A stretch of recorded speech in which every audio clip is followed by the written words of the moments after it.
After being separated due to travel bans and border closures during the global pandemic, binational couples cry that love is not tourism.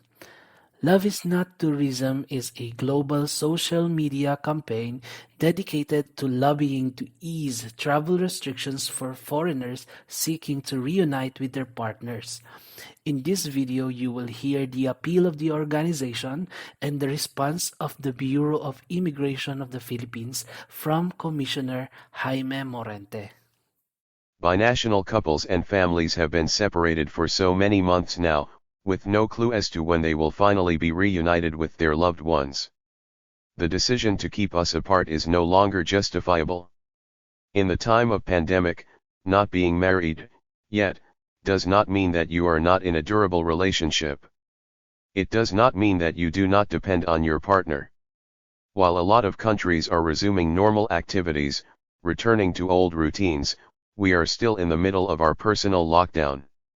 Going through a health crisis, financial crisis, pandemic, a mentally challenging time like this without being able to see your partner is gut-wrenching. The uncertainty of when this nightmare will finally be over makes it even worse.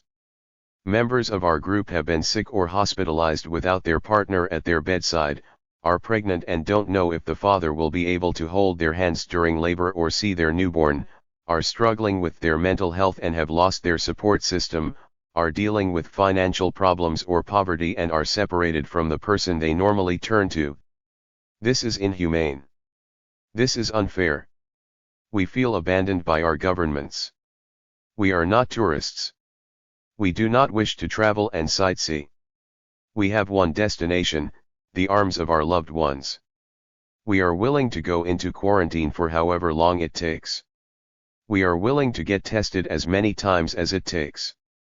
As bars, theaters, restaurants, museums, shopping streets, beaches reopen and pleasure trips within the EU are allowed again, we are failing to see how reuniting us forms a bigger threat to society than any of the larger scale activities above.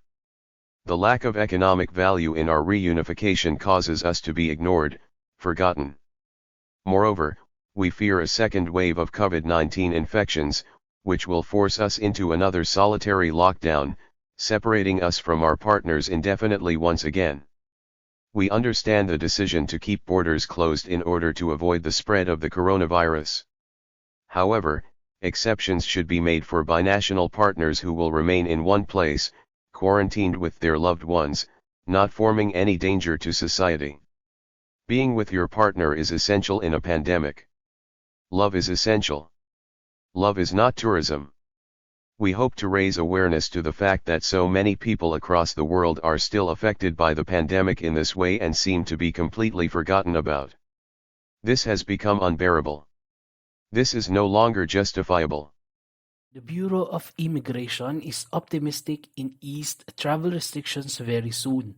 Immigration Commissioner Jaime Morente, in a press release, stated that he recognizes some of the looming effects of the imposed travel restrictions. Morente said travel bans have also had a profound impact on unmarried couples and families. Some were forced to weather the pandemic without their loved ones. We hear you and we understand your plight. Supporters of the online petition using the hashtag #LoveIsNotTourism assert that the movement is not about looking for ways to take a holiday. It is about love being regarded as essential in the time of pandemic. At present in the Philippines, while the ban on non-essential outbound travel has been lifted, only Filipinos, balikbayans, and foreigners holding valid and existing visas from green and yellow list countries are allowed entry into the Philippines. However, Morente further advised that while their agency recognizes their cause, the decision will still come from the Interagency Task Force for the Management of Emerging Infectious Diseases, or the IATF. Morente added, "We see your comments in our different channels and we hear you. However, please bear with us as we implement what the IATF deems necessary. We trust their wisdom in deciding policies and developing guidelines for safe inbound travel." Morente also expressed the hope that the Philippines will eventually host international tourism in the near future. The commissioner said, with aggressive vaccination campaigns ongoing worldwide, we are optimistic that travel restrictions will ease up soon. Morente said that the Bureau likewise supports the Department of Tourism's campaign to keep the country's top-of-mind destination for foreign tourists. Once the IATF sees that it's safe, we will be more than glad to welcome you again to our shores, he stated.